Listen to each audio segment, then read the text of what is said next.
Tumataginting na naman ng libu-libong sahod ang matatanggap ni RJ Abarrientos. Well, eto na nga ang pinag-uusapan natin sa social media.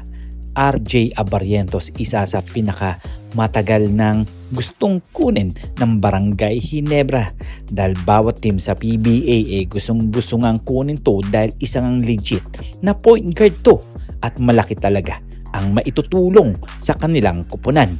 Well, si Abarrientos nga isa sa mga pinakamataas na sahod ngayon dito sa PBA. Well, alam naman natin dahil kung di nila tataasan ang bigay dito kay Abarrientos, baka mabaliwala ang pag-drop nila dito. Well, alam naman natin na ang Barangay Ginebra o ang San Miguel Beerman, sila lang naman ang pwedeng makapagbigay ng mataas na sahod sa mga legit na player sa PBA. Well, kung ako naman ang tatanungin talagang karapat-dapat lang na ibigay kay RJ Abarrientos ang karapat-dapat na sahod. Dahil kung bibigyan mo ng 200 or maximum lang yan, malamang lilipat ito sa ibang lugar o ibang koponan dahil hindi naman basta-bastang player to. Well, si Abarrientos nga ay isa sa mga legit na player sa Japan D-League. Well, alam naman natin, ang Japan ay isa sa mga promising league sa bansa.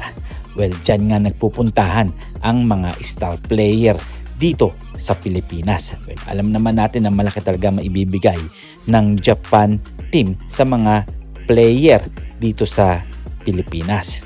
Well, kayong mga parkoy, ano ang inyong masasabi dito?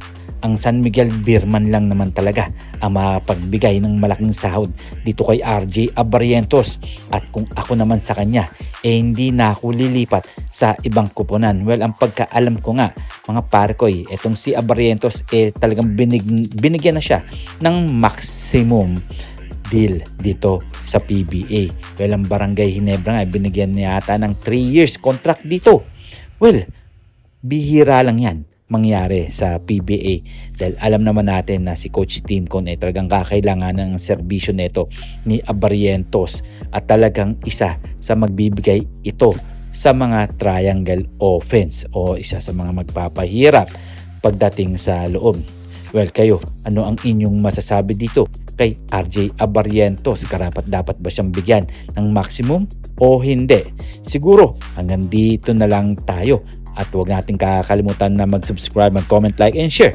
And please click the bell para ma-receive ninyo lahat ang aking notifications.